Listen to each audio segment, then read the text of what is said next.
kemah bakalna awewe loba jasa lalaki kurang tak engke bakal lalaki diudag-udag ku awewe datang kelai katangkal kalapa kiih nage dilamotan ku awewe ku eueuhna lalaki lamun hayang mahmur engke tah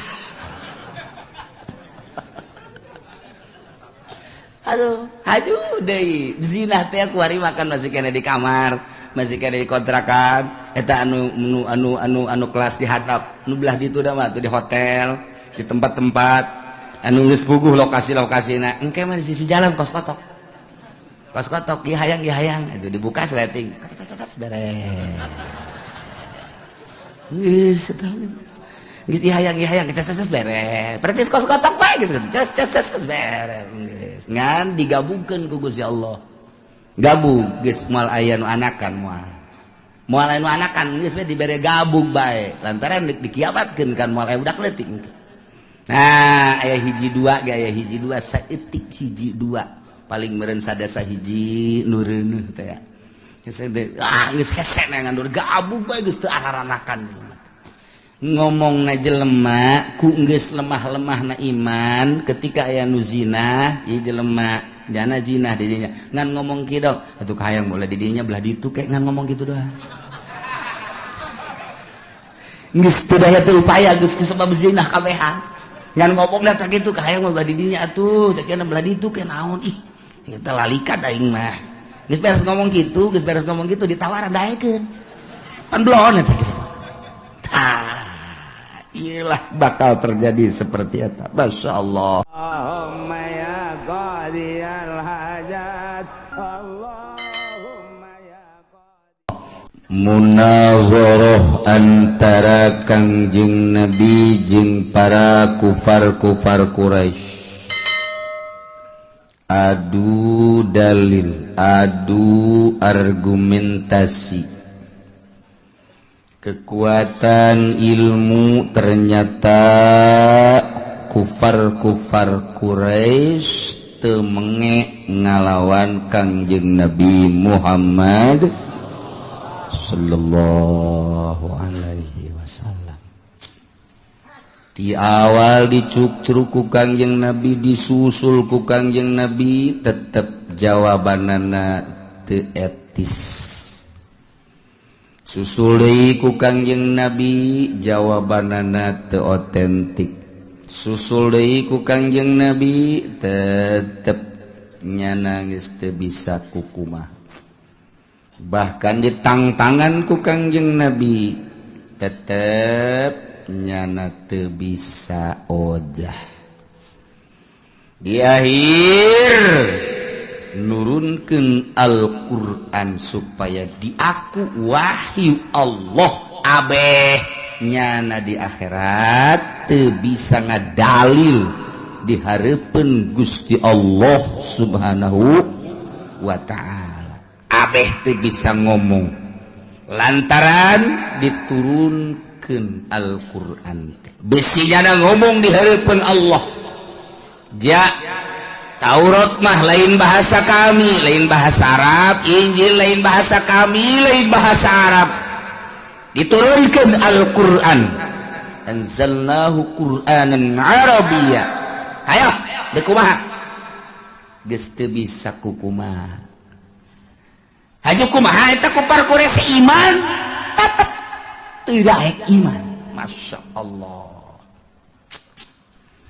Amprok jeung Kangjeng Nabi nyaho kaistimewaan Kangjeng Nabi nyaho keamanahan Kangjeng Nabi nyaho kepercayaan Kangjeng Nabi teh nyaho Kangjeng Nabi teh diutus ku Gusti Allah nyaho diberi wahyu ku Gusti Allah bergaul sapopoe tapi dasar teu iman mah teu iman bae mahal hidayah urang mah wauh teu ka Kangjeng Nabi nyaho teu ka Kangjeng Nabi hanya lingkungan anu ngadidik urang jeung ngadenge ti kiai anu ceramah ngaji pengajian jorojoy urang mah iman kabelah dia beki kuat iyalah murahna Gusti Allah Subhanahu wa taala nu barang jeung Kangjeng Nabi mah leuleung ngadenge kana wahyu teu iman tapi tapi urang mah 1400 tahun tetap iman ka Kangjeng Nabi. Iyalah anugerah ti Gusti Allah Subhanahu wa taala. Nu mantak atulah kuari mah urang hirup di negara anu kos kieu meujeuhna bae ja baheula mah baheula. Boom sakitu ambalayahna babarengan jeung Kangjeng Nabi jeung sahabat dan lain tetep bae teu iman. Urang mah kuari paling di sisi imah anu ngadu kotok wajar. Wajar sama kos kitu mah. Mari ge aya nu main gapleh 2 kali wajar. Paling ge di dieu teh aya anu zina kurang ajar tama. Ieu.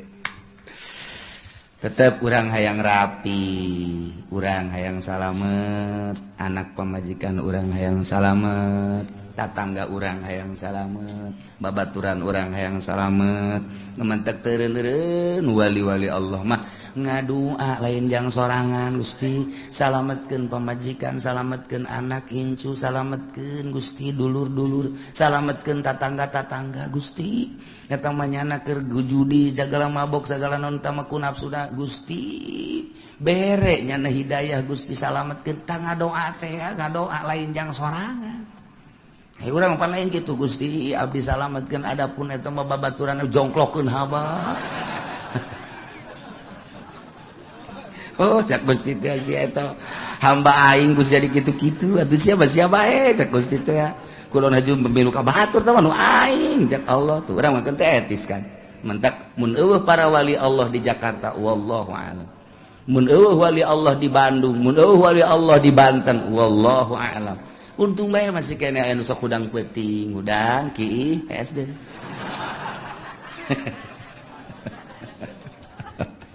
Aduh cak kaki kita baja aing. Maksud aing ge ka siap. Eta bagus eta kos kitu, eta neraka eta kos kitu. Oh, malah makiina ge geus teu ka sumur jas sieun. Di botol aqua bae di jero kamar. Masya Allah kan. Teh iman ieu teh kafir-kafir teh. Buang kawarahna luar biasa. Kunaon eta ku ego. Gengsi nya kudu iman mah. Teu daek. Gengsi mah terus bahaya ya, gengsi mah terus bahaya. Harga diri kan ka ditu da woh, asa urang kudu ngaji ka budak. Eta cilaka. Masa aing mah pan kolot kudu ngangekeun budak kamari ieu, atuh aing mah nyaho kihna ge teu lempeng. Atuh uyahna ge pan ngadaru lah heulana aing. Leg-leg Gus ya uyah.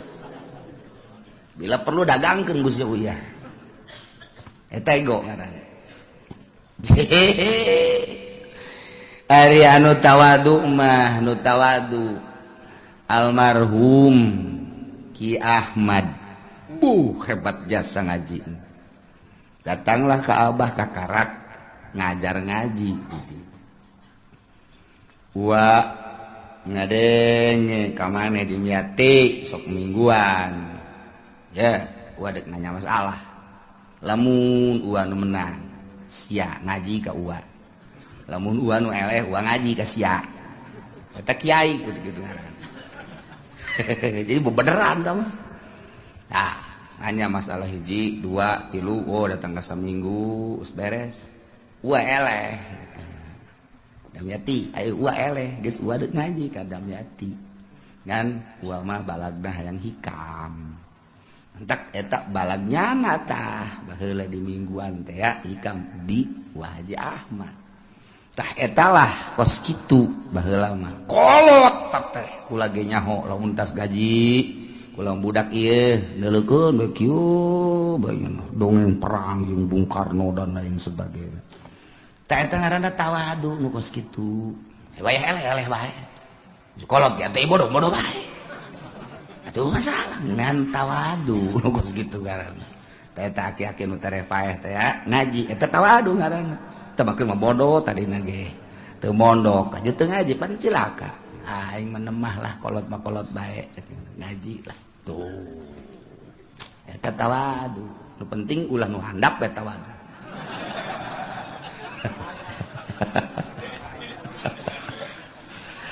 Aduh tah eueuh deui jalan ye ku partea lantaran adu kekuatan argumentasi jeung Kangjeng Nabi terus akhirnya nyana berharap ceknya nate aing mah kajen kukumaha ge jam moal kudu iman ka sia Muhammad sebab sia mah budak kamari gagah aya di aing beunghar aya di aing pinter aya di aing nya ge sia ka sia hebat tapi kan budak tur yatim teu hayang aing mah kajen modar aing mah moal kudu iman ka sia masyaallah kan pohara atau aing mah daripada iman ka sia aing mah mendingan kakenaan ku siksa lah endek aya seuneu-seuneu tamah tinu maha kawasa cenah gempa-gempa cenah banjir pokona mah aing mah mendingan kena kos kitu daripada iman ka sia weh teh si pohara-pohara teh atawa sebagian dari ayat-ayat Allah anu ngajadikeun kana ciri kiamat daekan eta ieu daripada iman ka sia pohara kupar Quraisy mungkin iman ka Kangjeng Nabi hayang kudu iman ka sia budak kamari tah eta teh loba ku hari nu ka dieu terus nyurup ka jawara-jawara nyurup kasurupan Abu Jahal loba kudu ngaji ka nyana heulan sabiranya nyaho kiihna aing kaki iki dibahas giliran we aya tatanggana geulis dikawin ku nyana pada teh nyaho kiihna nyana baheula nyaho si kiihna nyaho teu make calanana nyaho babarengan jeung aing baheula kiihna ge wer nyana neuleukkeun wae aing neuleuk ka sia aja kuari bogo pan digawin atuh atuh pan sia nyaho kleutikna tuh aya kanu kitu man ulah bomong kitu ieu giliran beta ka budak pinter ieu tos masantren ieu dah didenge budak kamari tak kasurupan Abu Jahal dak ieu turun ayat hal yanzuruna illa an tatiyahumul malaikah aw yatiya rabbuk aw yatiya ba'du ayati rabbik hal yanzuruna tengah dago anu ngabohongkeun ka anjeun Muhammad ngabohongkeun ka wahyu ka Al-Qur'an padahal geus dijelaskeun pan kamari teh bahwa inna za Qur'an teh lain lalawara tetapi manehanana teu daek iman ngabohongkeun ka Al-Qur'an tepati jana ngadagoan kecuali hayang didatangan ku malaikat supaya nyabut rohna daekan keneh paeh aing mah daripada iman ka Al-Qur'an wow hiji ayatiya ba'du ayati rabbuk ay amru yakni siksa atawa aing mah daekan keneh ngadagoan siksa Allah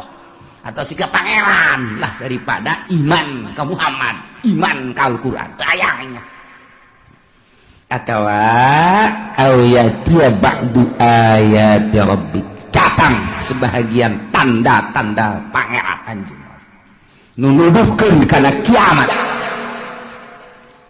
nyana ge geus daun dina Taurat dina Injil geus dijelaskeun Kangjeng Nabi da geus dijelaskeun tanda-tanda tereh kiamat da geus ditandakeun geus dibejakeun dina Injil dina Taurat teh dibuat dina Al-Qur'an deui jasarua kitab samawi Zabur Taurat Injil Al-Qur'an teh akur pada kitab samawi nauhidkeun ka Gusti Allah jeung nyaritakeun tanda-tanda kiamat aya nu mantak nyana nyaritakeun ayati ba'du ayati rabbik atawa aing badaekan keneh datang kana saware didatangan saware tanda-tanda kiamat ani gara eta iman daripada aing iman ka Al-Qur'an mah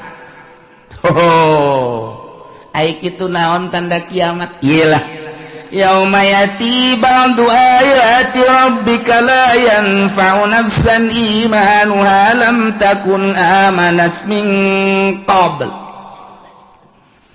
padahal mah di mana-mana datang tanda kiamat sebahagian ayat-ayat pangeran anu nuduhkeun kana yen kiamat bakal terjadi di akhir zaman, bakal aya 10 tanda kiamat.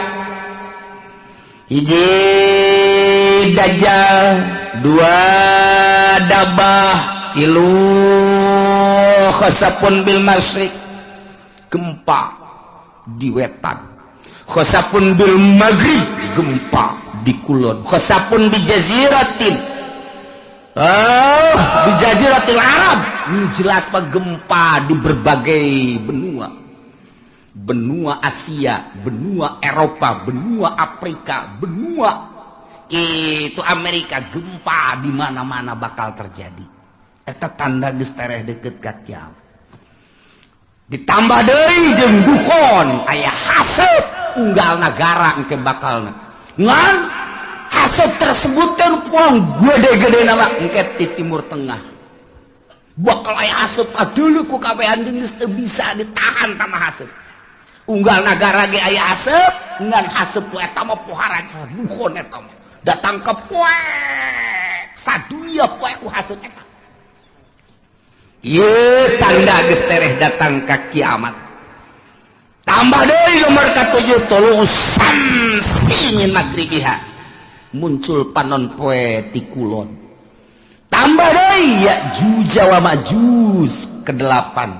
Ke-9 turun Kangjeng Nabi Isa alaihis. Nomor ka-10 bakal aya narun takhruju min adan tasukun nas ilal mahsyar. Sono ieu mah bakal nanti adan. Wah, luar biasa.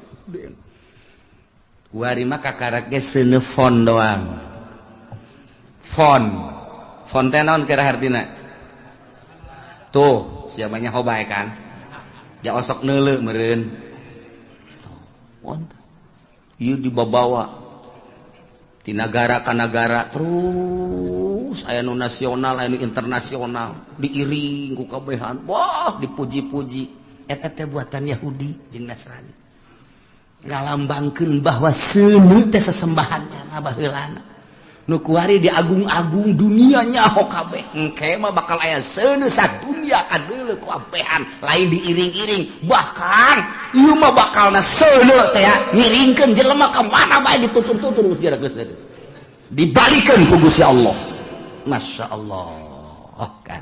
Nah iya bakal terjadilah seperti yang tadi dijelaskan. Dumandak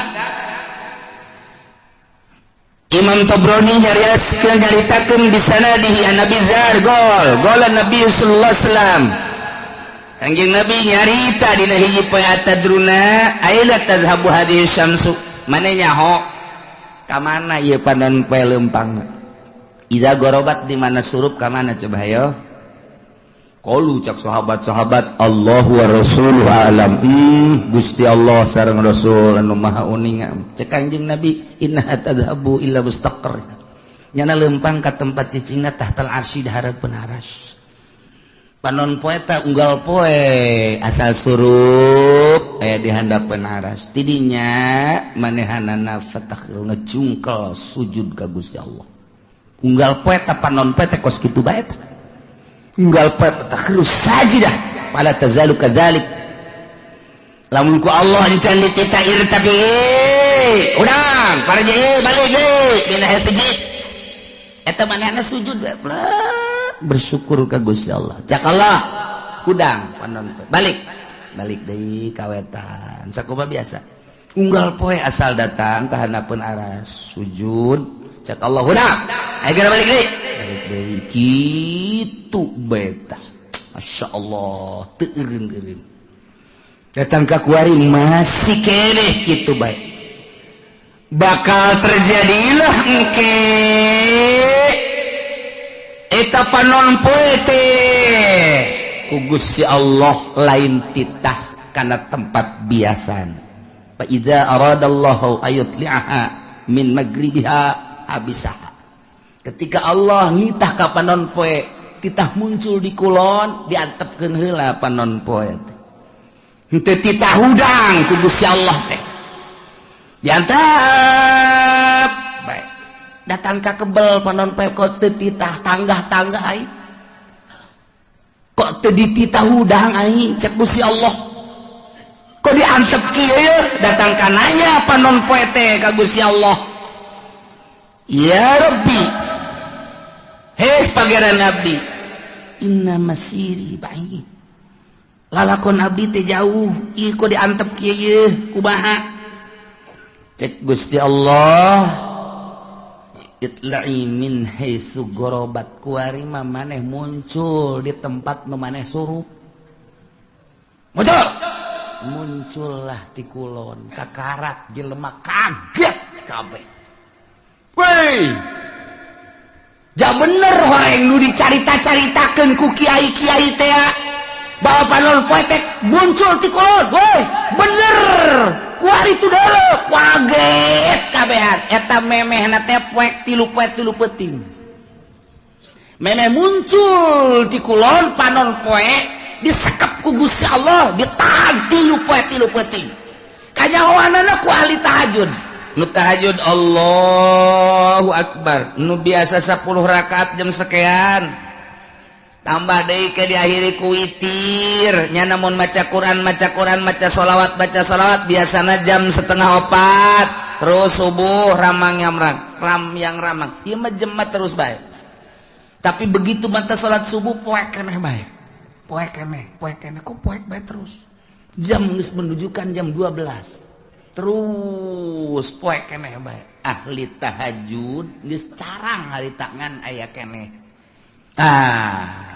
cik ahli tahajud ieu mah aing kudu ulah eureun-eureun terus ibadah ka Gusti Allah lantaran ieu mah poek lain sambangan salat teh ngan Allahu Akbar Allahu Akbar geus dua poe dua peuting yakin ieu muncul panon poe di kulon Allahu Akbar terus bae nama salat Allahu Akbar teu bisa ditanya ku sieun-sieunna bener baik katilu poe kakarak teret di kulon nyana ngadoa fakbidni ya Allah abdi mah paehan bae Gusti ret dipaehan ahli Allah mah kabeh geus tah mah disimpen ku Gusti Allah nah ieu salah sahiji tanda kiamat adalah muncul panon poe di kulon Allah karim anu sebenarnya mah lamun diruntuikeun mah mimiti dajjal heula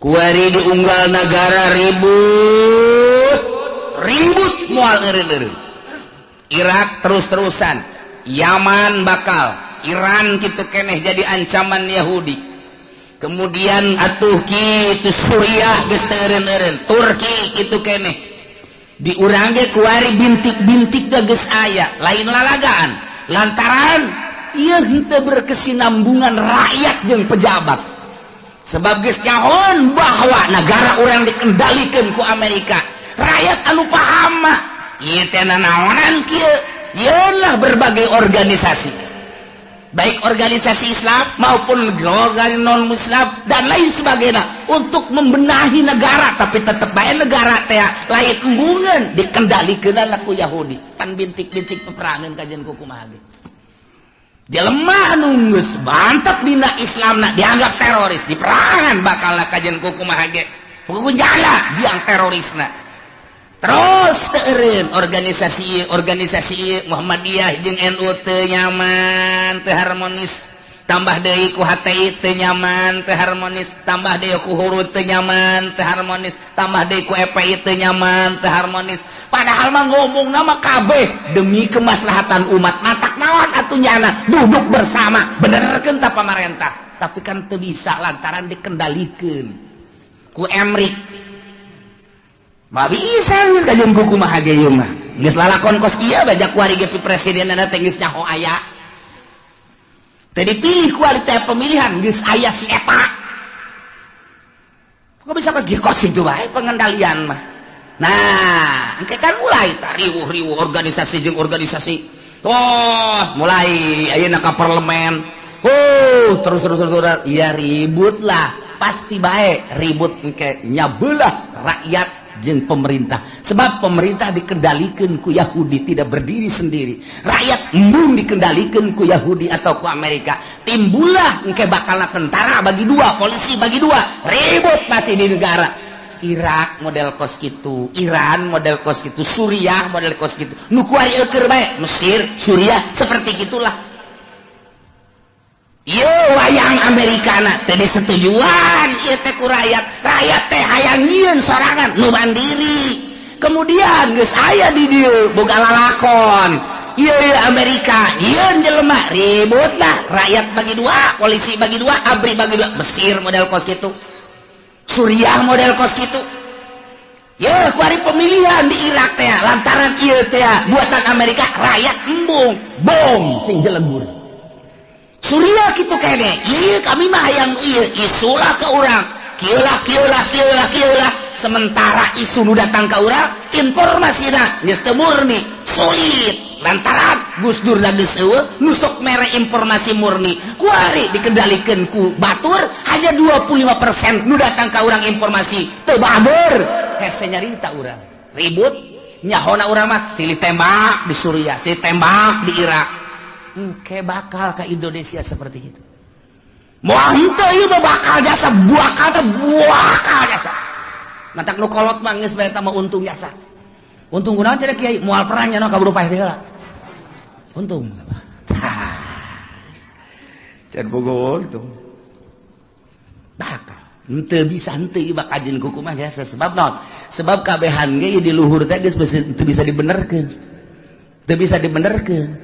Baheula teh nyieun negara demokrasi di negara urang. Oh masalah geus padahal mah kiai nu nyieunna kan 90% muslim eta mangan 1% teh eta mah Kristen di urang teh. Bilung ekor hasil perjuangan anak. Oh masalah geus. Oh masalah geus demokrasi. Tetapi untuk keputusan-keputusan hukum dijieun lah mui atuh ku ari muin age pandeg dirantai. Da kumaha eta teh jang naon? Jang supaya hukum-hukum Islam teh ngeunaheun. Disteril ku mui. Ah, geus ditosran lah ku mui. Urang damai hirup teh. Ketika aya hukum-hukum Islam, geus aya perwakilan urang melalui bahsul masail angsongkeun ka mui. Jadilah engke keputusan mui kan ngeunah ku ari muina dikendalikeun ku si itu. Ya kumaha aju? Mantap geus we perangan teh aya. Lain di Suriah, lain di Mesir, lain di Irak, lain di Iran, lain di Yaman, lain di Turki, lain di kitu berbagai negara-negara Islam nu keur diobok-obok di Indonesia kitu keneh. Atuh engke lamun geus kabeh mah atuh kabeh ka Eropa, ka Amerika, ka Australia perang. Bakal teh moal turun dajjal lamun teu peperangan. Moal. Cirina haram sekitarna di lebaran. Madinah di lebaran. Eta teh nyana nyaho atawa henteu ka peruntukanana. Nu jelas engke bakal jadi untuk penampungan manusia di berbagai negara. Ribut lah. Kacau di unggal negara. Irak teu eureun-eureun, Iran teu eureun-eureun, Suriah, Mesir kabeh. Woi, Al-Azhar tinggal Al-Azharna Indonesia dan lain sebagainya. Hayang nyalametkeun diri kamarkah kaditu didesak pemerintah Arab engke supaya membuka lebar-lebar bagi lu urban di berbagai negara sebab geus kacau lah luar biasa. Hese geus teu bisa diredakeun. ABRI bagi dua, polisi bagi dua, berbagai kekuatan bagi dua. Aduh hantem rakyat nu milu jeung ieu nu milu jeung ieu ribut. Hayang salamet agama ka Mekah. Mekah mah diamankeun jeung Madinah sementara. Kadari itu kajian ngampar ge di dinya kajian teh ngampar gitu. Terus mantap ku dilegaan kurang mah barang dilegaan ingetlah sejarah hadis Kanjeng Nabi. Wow, tereh berat. Tah ke dajjal lah turun. Wah, kaunggal negaranya nama hiber dajjal mah. Jelema hayang emas, cokot batu. Asal siap percaya aing pangeran. Di mana negara daerah nu eueuh cai aing datang ka dieu tepak doang nya timbul wah cai culcer asal sia mangelanan ka aing pangeran ayo jelema iman geus ipis sementara kiai-kiai anu balalager nu balener geus ka Mekah di dieu geus eueuh nu ngelola di unggar nagara kabeh tinggal sumuhun dauh jeung sumuhun dauh boro-boro engke ku dajal kakarak ku dukun kebul bae ku ari geus sumuhun dauh ku kebul ku dukun bae geus sumuhun engke mah komo ku dajal jelema dipaehan hirupan deui pangeran kos gitulah dajal dahsyat jasan nu mantak urang dibere doana ku Gusti Allah minta salamet tina al-masihid dajjal selantaran wah jelema gelo kabeh iman ka dajjal teh pangeran jelema hubu dunia hayang dunia naon bae dicekel jadi dunia hayang emas jadi emas hayang duit jadi duit hayang motor jadi motor ku ari bang ngridit engke mah hayang naon sia mio datang sia naon hayang Avanza berem Avanza ngajogrog sia hayang naon ieu mah cenah hayang hartop aya tuh di ditu tuh aya los cokot ku sia tuh hartop teu leumpang akina rusak atuh geus bacot hayo sih hayang awe watu jelema ngagaya eta lah nomor kahiji dajjal nomor kedua setelah dajjal nuzul Isa turun kangjeng Nabi Isa ngan aya anu nyaritakeun memeh dajjal ieu adalah Imam Mahdi heula geus teu kuat kabeh ngadoa Gusti minta diturunkeun Imam Mahdi aya jelema kasep kemudian salat teureun-eureun Allahu Akbar pas di maqam Ibrahim Allahu Akbar nu wani ngaganggu urang Arabna urang mamana ge ku harismana ku kasepna gagahna Allahu Akbar teureun-eureun salat bae sapoe dua poe tilu poe mulai suara-suara aya nu kasep salat bae di dinya mulai diperhatikeun ieu tanda-tanda ieu bener dajjal kakarak begitu mana salam dicekel ditanya manis lu teu daek ngajawab sangaran teu daek ngajawab kabeh nyebutkeun enta dajjal enta Mahdi teu daek kakarak make subuh wallah enta Mahdi kakarak ditangkeu perjuangkan Mahdi ilah Mahdi nu bakal jadi kesatria eta bakal non istimewa mah berjuang melalui Imam Mahdi mantak kuari geus loba tuh di Cikupa aya Mahdi hiji tapi tukang main gapleh teh mah di Bojong Mahdi hiji teman niruan sendal bae deui si Mahdi macam-macam Mahdi terus dajjal eleh ku dajjal maka segeralah nuzulu Isa turun kangjeng Nabi Isa alaihis salam dibantulah kangjeng Nabi Isa kusaha ku ashabul kahfi nu ayeuna di Yordania nu kamari kuring sadayana zarah ka ditu ieu ashabul kahfi buuk ngarundai ka handap lantaran besar bara 1000 tahun atuh di zaman Raja Dikianus datang ka ayeuna kuku para ranjang jas halis muna panjang nuantak besi aya di mana bae lubukna panjang ieu ashabul kahfi kajian kuku mah sing hade ulah di baturan sing hade juri ge mah ieu turun di Gunung Karang masalah ini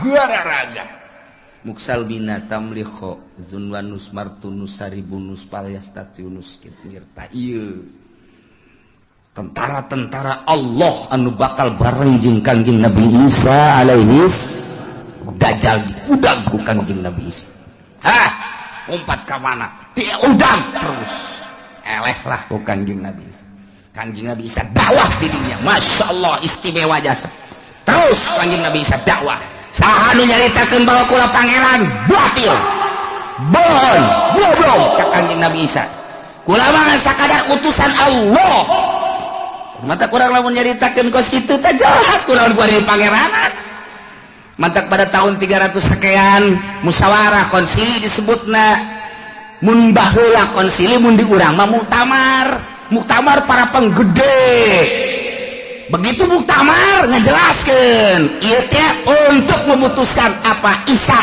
itu adalah Tuhan jadi dituhankeunana teh ku uskup-uskup eta teh hasil konsili. Jadi berarti hasil musyawarah. Jadi nganunghankeun pangeran ngamangerankeun ka Kangjeng Nabi Isa teh adalah pada tahun 360 sekian ta eta teh meunang hasil muktamar. Jadi masyarakat supaya nyao bahwa pangeran teh Isa hasil muktamar disebutna konsili keblon kan. Aya pangeran urang pangerankeun ju. Ayo geus urang pangeran mantap aya sababaraha muktamar anu hadir di dinya henteu milu ngamangerankeun ka Isa dibunuh pan. Dibunuh harita tetap Isa pangeran. Jadilah datang ka kuari Tritunggal. Engke Kangjeng Nabi Isa marah. Saha nu ngajadikeun aing pangeran? Aing mah rasul. Anu kuari ngajalankeun syariat Muhammad. Aku aya da jeung Kangjeng Nabi urang. Mulai malah kawin Kangjeng Nabi Isa pan baheula teu kawin, da ieu kuari mah kawin ke bakalna turun ka dunia, nyana dakwah terus. Jelema istimewa kabeh iman. Nyana kawin ngan teu lila Kangjeng Nabi Isa diangkat deh maot Kangjeng Nabi Isa. Mulai kacau deui ya. Ngan nu baragus geus mulai ku Gusti Allah langsung aya angin seger asal ngambe angin eta pae asal ngambe angin eta maot nu ibadah ka Allah marah maot ya Allah ya Rabbi tinggal Cameron bakukul geus luar biasa bakukul deui Belah, tidinya turunlah Ya'juj wa Ma'juj. Urang lamun nyarita dina Al-Qur'an aya Ya'juj wa Ma'juj anu dibendung ku kitu Zulkarnain. Urang mun maca surat Kahfi aya. Ke dihareup bakal dongeng Ya'juj wa Ma'juj nu Kangjeng Nabi waktu Kangjeng Nabi tas Isra ningali bendungan imam kitu raja tersebut ieu geus sagede kieu tah. Sedangkan iya dekaluar nggak segede kieu cak Kangjeng Nabi engke bakal gede di akhir zaman bakal kalaluar di bada kalaluar Ya'juj wa Ma'juj terus bae ngadaharan naon aya bae manusia di dahar hewan di dahar suagua rupa di dahar wah Ya'juj wa Ma'juj mah ieu mah tangkal kayu sok bala di daharan bae ieu datang anu pohara sun mantak baheula ku Zulkarnain di bendung ge raja sadunya jar Zulkarnain dipuat di Al-Qur'anul Karim ngan eta bendungan Raja Zulkarnain teh ya nu kuari di laut mana nah ieu ditelusuri ke berbagai ilmuwan dunia seluruh benua Asia, Afrika, Amerika, Eropa, Australia. Ya urang teangan coba bendungan Zulkarnain teh di mana ieu sebab Ashabul Kahfi kanyahoan Kangjeng Nabi Syuaib kanyahoan dan lain-lain sebagainya kanyahoan urut Kangjeng Nabi Elut kamari laut mati aya kanyahoan kabeh aya ieu teh di dunia nu aya dina sejarah nu di Quran teh aya kabeh kemudian piramid aya Firaun aya dan lain sebagainya aya ieu bendungan Zulkarnain ieulah anu encan kapanggih datang ka perdetik ieu. Nah tapi geus mulai kuari kanyahoan geus mulai berbarengan jeung kanyahoanana kapal Kangjeng Nabi Nuh teh kuari teh aya keneh kapalna aya keneh kapalna mesin deuk urang kada itu hayu di mana cenah Kiai lah sia mah diajak ka Banten ge hararese komo ka ditu atuh di Gunung Arad teh di Turki ta eta teh di luhur gunung aya setiap jelema nu kadenya teu kuat paeh jalan luhur melalui udara tetep bae teu kuat didinya geus digambar saat orang didinya aya peninggalan kapal Kangjeng Nabi Nuh alaihi salam judi nah geus kapanggih eta tinggal ieu bendungan Zulkarnain nu diditunan di bendung ieu Ya'juj wa Ma'juj di mana ieu bahkan ilmuwan alkohol Amerika pernah asup ka hiji daerah nya ge kaget kok hewanna kos karari ceulikna lain irungna lain bahasana lain tak eta teh nyada kaget di dinya aya hewan seperti kieu yeuh teu kajawan nya lagi di mana tapi ketika jana perem ngadengela suara azan Allahu akbar perem aya di daerahna deui berarti eta dibukakeun hijab mata asup Islam eta jelema eta asup Islam loba jasa di Amerika anu menemukan di Inggris, di Belanda, kemudian asup Islam. Loba, ieu keur carita hayang mengetahui tentang bendungan Zulkarnain. Geus kapanggih aya sababaraha menemukan buah ieu cuman buah doang.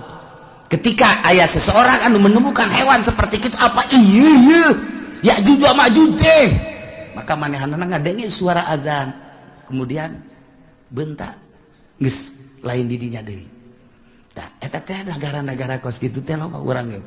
Kuari ge urang mun ka Banten aya nu haju ka dulu istana kerajaan. Eta berarti diajak ke negara itu.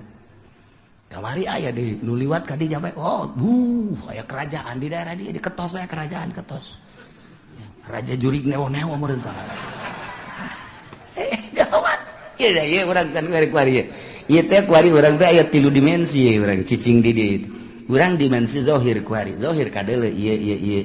Lamun urang dibukakeun hijab trek dimensi alam jin. Alam jin. Lamun waliullah dimensi alam hakikat, bakal kanyawan hakikat. Jadi ieu teh sababaraha dimensi, urang mah lantaran urang mah sapira urang, atuh nu kadeuleu ieu deui. Kapanggih ieu deui. Mun mingguan ka dieu jeung tukang uduk deui. Eta dimensi urang mah. Da ieu ke bakalna Ya'juj wa Ma'juj. Nah, idinya kakarak summa khurujud dabbah. Jadi eta bakal Ya'juj wa Ma'juj engke ku Gusti Allah dihujanan blek hujan. Banjir pararaeh lah Ya'juj wa Ma'juj.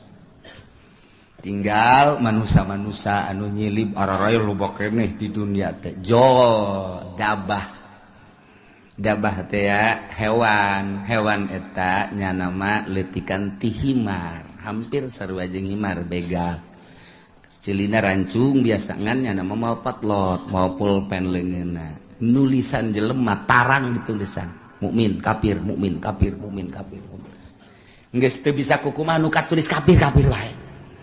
Terus sadunya mukmin kafir dabah eta mah terus nulisan eta masyaallah ieu lalakon lain lalagan ieu pohara jasa bakal katulis. Nah nu geus aya tulisan mukmin di dinya langsung teu kebel mau ngeunaheun geus tinggal nu kafir siapa kafir sia ge da tarang sia sia kafir, sia ge, atuh kafir kabeh. Tah, ti dinya mah geus kafir engke mah bakalna awewe loba jasa, lalaki kurang. Tah engke bakalna lalaki diudag-udag ku awewe. Datang kelai katangkal kalapa kiih-kiihna ge dilamotan ku awewe. Ku eueuhna lalaki. Tah, lamun hayang mahmur engke tah. Aduh, haju deui. Zina teh kuari makan masih kena di kamar, masih kena di kontrakan. Eta anu kelas di hatap, nu belah ditu da mah tuh di hotel, di tempat-tempat anu geus puguh lokasi-lokasina. Engke mah di sisi jalan kos kotok. Ieu hayang, itu dibuka sleting. Beres. Geus eta. Geus hayang ces beres. Percis kos kotok bae geus ces beres. Ngan digabungkeun ku Gusti Allah. Gabung geus moal aya nu anakan moal aya nu anakan geus bae dibere gabung bae. Lantaran dikiamatkeun kan moal aya budak leutik. Nah, aya hiji dua saeutik hiji dua. Paling meureun sadasa hiji nu reuneuh teh ya. Geus hese ngandur gabung bae geus teu araranakan. Ngomongna jelema ku geus lemah-lemahna iman ketika aya nu zina ieu jelema jana zina di dinya ngan ngomong kieu dong atuh hayang mulai di dinya belah ditu kek ngan ngomong kitu doang geus teu daya teu upaya geus sebab zina kabehan ngan ngomongna teh kitu hayang belah di dinya atuh ceukna belah ditu ke naon ih kita lalikan aing mah geus beres ngomong kitu ditawaran daekeun pan blon eta tah iyalah bakal terjadi seperti itu. Masya Allah. Kakarak summa tulu usyamsi min magribiha. Kakarak muncul panon poe di kulon. Jadi muncul panon poe di kulon setelah Mahdi, setelah Dajjal, setelah Dabah, setelah Ya'juj wa Ma'juj. Kakarak muncul panon poe. Numantak cek Kangjeng Nabi. La taqumus sa'ah mual waka terjadi kiamat hatta tatlu asyamsu min magribiha sehingga muncullah panon poe di kulon. Tah ieu teh ditangtangan ku kafir teh urang Quraisy nyaon dina Taurat dina Injil geus dijelaskeun nu matak nyanalah aing mah daripada iman ka Quran jeung ka Muhammad maningan ge hiji bae aing cabut nyawa aing. Nomor kedua maning disiksa ku Gusti Allah. Nomor katilu Allah maning turunkeun bae tanda-tanda kiamat di antarana muncul panon poe di kulon. Nu matak ketika muncul panon poe kumaha tangke bakalna yauma yati ba'du ayati rabbika la yanfa'u nafsan imanuha lam takun amanat min qabl. Dina poean datang sebahagian tanda-tanda pangeran yakni tere datang kiamat wahiyatul usyamsi muncul panon poe min maghribiati kulon. Sakumaha geus dijelaskeun di hadis Bukhari Muslim tah ketika muncul panon poe di kulon teh la yanfa'u nafsan imanuha lam takun amanat min qabl.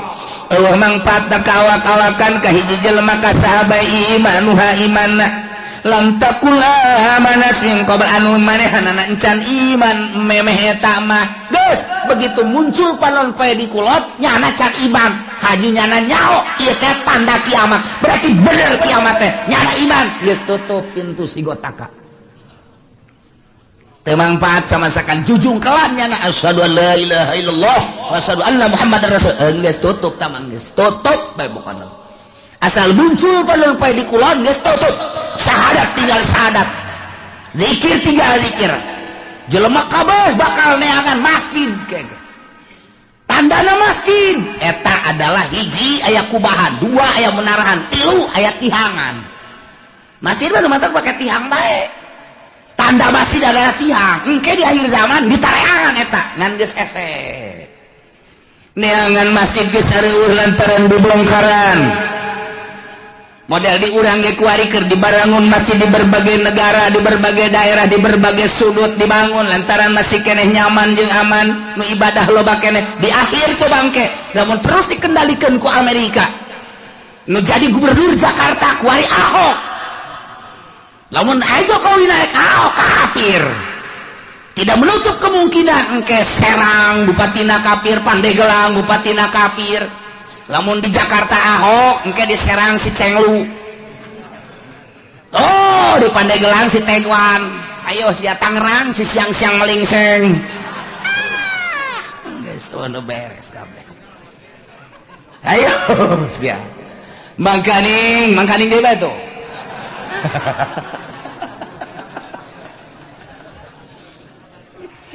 Lipo keur dibangun BSD dan lain sebagainya bang didinya lah aya pusat-pusat kegiatan-kegiatan kafir nu geus kanyahoan bae gapan dinasa baheula teh didinya teh aya senjata nu sakitu lobana deuk nanaon eta teh si Haryati Haryati teh saha hah sakarang-ngaranna boga nasa anu ditangkep teh pan sia nyaho pan babaturan sia Hartati tepat loba senjata didinya ente mah teu nyaho mantak dirahasiakeun ku pemerintah bongkar waduh aya naon ieu sementara di Jakarta kuari gedung kedubes 12 tingkat Amerika jang naon eta lamun lain boga cita-cita nu teu hade teh emang kumaha gitu ieu teh ada kristenisasi anu lain lalagaan sementara pemerintahan orang kuahe kiai nu aya di itu kuahe 4 kali ndak kumaha ada aya tuh lain teh diperjuangkeun jang geus kiayana ya otomatis lah kafir dia terus hasil dicokotan ku Amerika hasil dicokotan dan lain sebagainya urang dibangun kadeuleu geus lemahna di urang asal aya nu bergerak dianggap teroris asal bergerak dianggap teroris kan sararieun kabeh iman geus eueuh mulai gempor sudah tidak ada masjid-masjidan masjid paling hiji dua kan meureun anu dipertahankeun ayo sia tanah dibelian ku nyana nyeun gereja sadaek-daek ada kumaha deui ayo ya pemimpin urang eueuh nu handal eueuh nu kuat ayo deh kumaha kabeh sumuhun dawuh ke Amerika. Nah mulailah gedung-gedung dibangun, gereja dibangun, masjid-masjid orang dibangun, engke dibongkar. Nah ieu mah keur carita singkatna bae, lila keneh eta mah urusan kos kitu mah, sebab eta mah melalui masa-masa wah peperangan dan lain sebagainya, bakal perang, teu kumaha henteu bakal jasa. Nah nu mantak kolot urang baheula engke mah bakal perang deui sia ngan urang mah baheula kolot urang nyaritakeun ejeun kulon. Sakar kulon Baduy jeung Baduy, padahal mah Baduy teh horeng eta siloka. Baduy teh cak kolot baheula eta teh nu bakal diperangan jeung urang nyana nyahoeun ka jalan-jalan horeng Amerika eta Baduy ngaranna. Siloka kolot eta mah. Ya atuh perang jeung Baduy mah lah, sabira Baduy.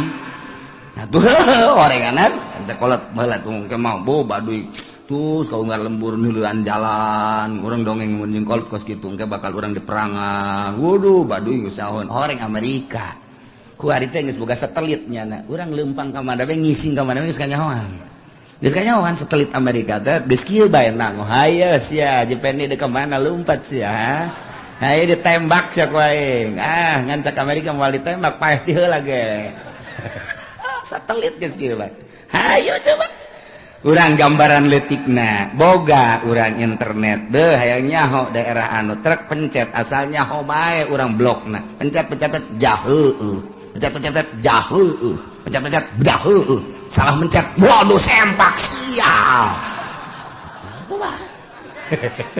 sial salah mencet aya kiai do salah mencet lain sial alhamdulillah kitab anyar cenah ieu mah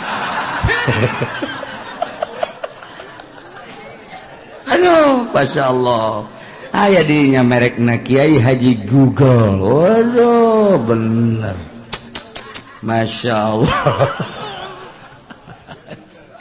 di akhir jawan nggak saya kumaha coba ya lalakona nah engke begitu muncul panon poe ti kulon kakara kabeh maca syahadat neangan masjid geus eueuh lantaran ciri masjid teh aya kubahan aya menarahan jeung aya tihangan kuari masjid geus teu make tihang geus mulai kan kuari ge masjid teu make tihang masjid mah make tihang minimal 4 kuari geus teu make tihang geus teu make wah cenah geus eta bahkan aula nu kos itu mah abe fungsina babari cenah main badminton bisa didinya main bola bisa, didinya main takraw bisa, kemudian main gitu tenis meja bisa, dan lain sebagainya bisa. Tak jadi berarti fungsinya geus lain multifungsi deh, mah 10 fungsi.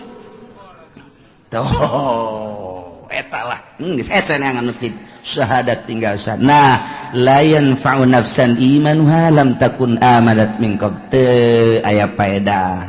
Jujungkelan kafir-kafir kabeh para maca syahadat percaya ieu teh kiamat lantaran penonpet timbul ti kulon tetep teu aya mangpaat. Aw nafsan lam takun kasabat fi imaniha atawa awak-awakan anu tadina manehanana teu pernah ibadah teu aya mangpaatna nyana iman nama ka Gusti Allah cuma teu pernah salat teu pernah puasa harita mulai tobat ka Gusti Allah la tanfa'uha taubatuha teu mangpaat tobatna geus bae doraka bae sanajan nyana tobat tutup pintu sigotaka tobat-tobatan hari itu ngesat Masya Allah kul bejakeun Muhammad intaziru tungguan gitu ahada haril asya nu tadi dicaritakeun tanda-tanda deukeut ka kiamat timini ti dajjal mahdi dajjal ya'juj kanjeng Nabi Isa kabeh datang ka muncul panonpet tungguan bejakeun tungguan engke bakal cak Gusti Allah ku aing diayakeun di akhir zaman bejakeun tungguan aya hayang kos kitu mah teu iman ka anjeun teu iman ka Al-Qur'an tungguan kege bakal inna muntadirun tuhan bakal kapanggih kege Masya Allah diawali engke kuloba perjudian permabokan jeung perzinahan engke mah hese neangan parawan nu asli teh hese kabeh mun geus kaun deuk dikawin teh nyana bebeja geus pernah zina hese geus kabeh waduh luar biasa urang mun nyaritakeun perzinahan kuari ulah kudu di Amerika di Inggris di Belanda di Perancis di Jerman ulah negara kafir geus jelas di urang kuari siswa sekolah Bandung Surabaya hese nyaritakeunana dikontrakan jauh ti indung bapak cacak-cacak aya di hareupeun indung bapakna nu ditalingakeun si hades ya reuneuh bae komo jauh ti indung bapakna iman kurang duit kurang deui jang mayarkeun kontrakan atuh pan nangkarak kumaha deui kenapa pan nangkarak atuh ieu saya yang penting ada yang bayarin kontrakan sakena teh enggak bagus gitu kececes beres eta ya kececesan segala. Masya Allah. Nah iyalah caritaan ku parkures nunang tangan ka Kangjeng Nabi teu percaya ka Kangjeng Nabi jeung ka Al-Qur'an endahan manehanana nang tangan hayang paeh lah hayang datang siksa lah hayang tanda-tanda kiamat cak Gusti Allah geus bedakeun Muhammad ka manehanana tungguan ke bakal datang urang kuari geus ditungtung kuari mun ditingali sejarah target akhir zaman geus darareukeut jasa sebab tanda-tanda deukeut ka kiamatna geus aya maka geus bae kuari mah urang mah sakadar ngaji ieu mah supaya nyaho jang naon jang supaya urang bisa mengendalikan diri abeh urang salamet fid dunya wal akhirah lantaran hese deuk dikukumakeun ge ieu mah geus bae urang jeung urang jang urang bae geus urang rapih ke anak urang di akhir zaman mah kuari geus teu boga TV teu boga HP teu ngridit wali geus sakitu ge geus teangan coba nu teu boga HP hese gas aya cenah kulah teu boga kiai bener sia leungit can meuli deui laon pandaman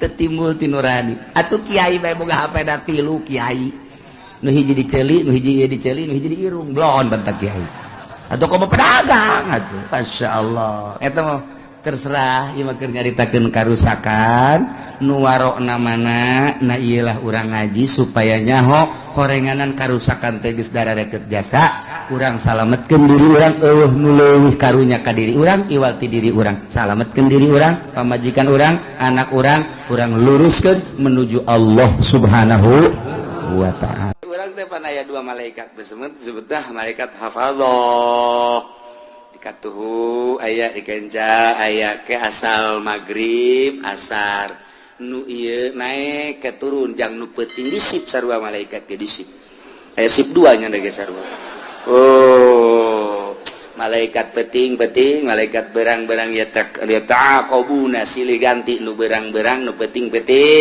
ta eta teh malaikat hafadzah ngaranna atawa sok disebut kiramul katibin malaikat pencatat tak eta malaikat pencatat ya moal pisah-pisah jeung urang kecuali 3 hiji ketika urang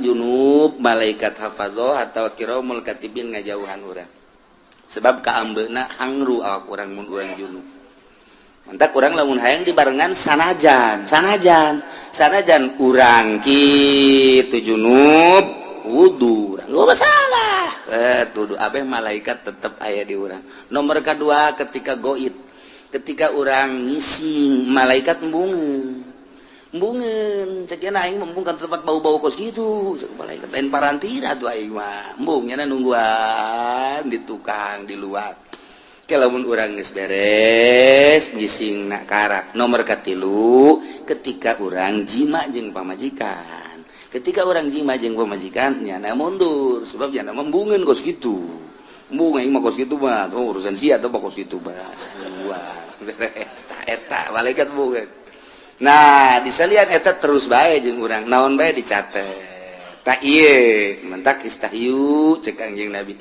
sing isin maraneh kabeh ka malaikat nu aya di gigireun maneh geus urang jaga lantaran nyana selalu nyatet ka urang sing isin ulah sok sataranjang sebab nyana embungeun ngabarengan urang sataranjang lamun aya jelema make carana pokek saki eta malaikat ngajauhan embungeun bung jakeun aing meneuleuh-neuleuh kos kitu tah teu hayang kontak ulah rapi tuh kan ya wala taksibu kullu nafsin illa 'alaiha jadi jelema anu ngalaksanakeun dosa kembali nakanyanakeun nyana musyrik yang nyana kafir yang nyana munafik yang nyana maksiat yang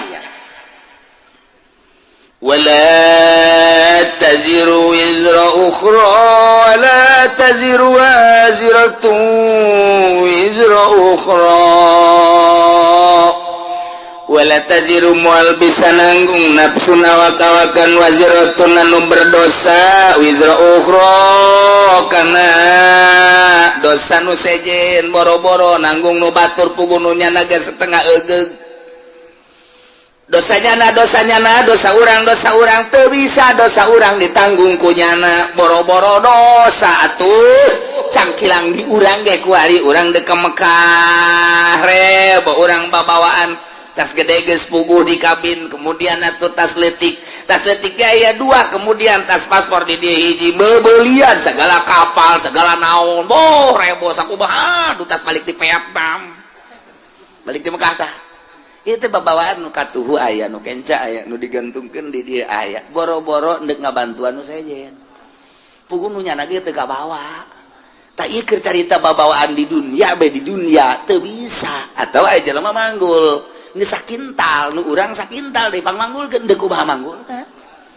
puguh aya ge ieu sakintal teu kabawa kabeh sakana ieu aya keneh ditunda sia hayang dipangbawakeun teu bisa ka eta keur carita babawaan bekos kitu nah ieu di akhirat dosa urang ku urang dosa batur ku batur teu bisa dosa batur ditomlekeun ka urang dosa urang ditomlekeun ka batur teu bisa wala taziru teu bisa nanggung awak-awakan nu berdosa nanggung karena dosa nu sejen teu bisa ku sorangan lah eta mah masyaallah malah mah kahadean urang anu bakal diserot ka batur ketika urang ngalaksanakeun zalim urang puasa urang salat urang zakat urang haji tetapi ternyata urang pernah ngazolim batur nah yang ke di akhirat di sidang begitu di sidang teh salat urang bagus zakat urang bagus segala rupa urang bagus jol bae jelema anu dizolim ku urang teh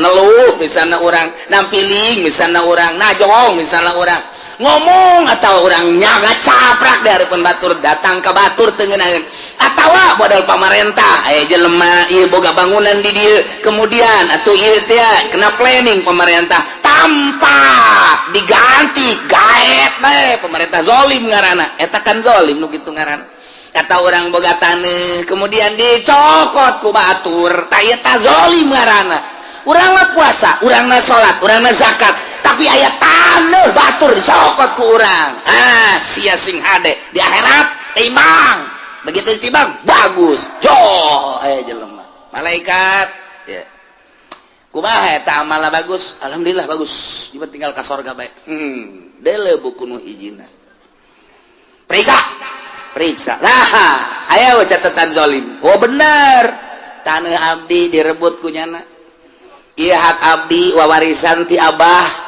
kemudian ku nyana bae dicokot abdi geus merengek-rengek abdi boga anak boga incu abdi teh hayang ngajual demi untuk kelangsungan kehidupan anak pamajikan jeung incu abdi tapi dikuasai ku nyana zalim perhitungkeun malaikat perhitungkeun di dunia abdi teu bisa memperhitungkeun lantaran nyana gagah jasa teu beunang carana golok geus aya di bibir abdi jawara jana mah kuari jajawaran hai siap pokona mah tanah abdi ayo hitung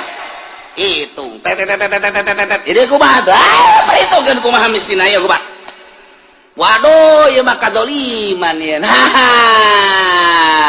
geus kieu kudu kumaha tuh ya kahadeannya nah ka dieu keun salat kakak cokot ku adi haji kakak dicokot ku adi jazolim kanu teh 1 hektar makan impan kali 5 juta pan semeterna beuh pohar jasa di mana 5 juta lah ngomong lah 5 juta baheulana tuh kan wah dicokotan kabeh tinggal kakana bae atuh beak ieu mah beak itu kabeh bahkan cek malaikat kabeh ieu kahadean geus dibikeun ka dieu masih kurang keneh nah lamun kurang keneh kos kitu kagorengan abdi teu beuleukeun ka nyana kabagusan gajaran kakak cokot ka adi yeuh kagorengan adi lantaran kurang kene ieu bae ya naon kitu ngaranna dosa-dosa adi bikeun ka nyana ger mah dicokot ka hadeanana diteumleuhan ku dosa muplis ngaranna cek Kangjeng Nabi manil muflisan nu muflis mah engke nu datang di akhirat ganjaranna dibikeun ka nu ngazolim dah naon kitu era dosa nu zalim dibikeun ka nyana yes tinggal nyana nu ka neraka tinggal ieu we ngeunaheun si adina ai surat dadah kakak sorga tinggal kakana bae geuleujeng ka neraka tah eta mun carita jeung kakak carita jeung tetangga carita jeung dulu mantap ngeunaheun urang mah lamun ka situ aya nu dicokot ku batur hah asal bisa mawana bae di akhirat sia ku aing geus beres nu urang tetep nu urang boga motor jalaina ngeridit ieu mah aing meuli asli jasa cokot ku batur tinggal urang mah hak bae laporan ke polisi engkena bakalna waduh leungit embe kudu bayar ku sapi mah bakalna polisi di Indonesia mah kos kitu leungit embe urang bayar ku sapi malah geus aing ngomong ka kiai bae geus ka kiai ge atuh sepira kiai lah nyaho manjur nyaho teu doana geus beres geus bae tuh ngenangkeun pikiran bae geus dah geus sama kuang ge bae di akhirat nah engke di akhirat timbang malaikat poswan saya mana poswan saya hilang jam 3 tidak ada emang jam 3 jam 2 mah main bola keneh kula neuleuh si emang nonton main bola jam 3 beureun pamalinganna milu jeung kula main bola eta cak jeung kumaha ge milu nonton ya posan hendak lompat ka mana ayat catatanana di mana berdasarkan laporan malaikat kiramul katibin malaikat hafadzah nu malingna ieu ayat catatanana malam anu tanggal sekian tah ieu tah laporanana moe eta kan nyelesaikeun hiji ge angel lantaran nu dipaling nu dipaling motorna nu dipaling mobilna anu dipaling taneuhna anu dianiaya pare teh hiji bae ge angel jasa urang narangtung mata poe ngan sadeupa sakieu masyaallah neuk teu kebal kumaha lila jasa urang geus kakejet bae geugeuran maksudna deuk ka neraka lah pokona nu penting ieu geugeuran puguh ka neraka leuwih panas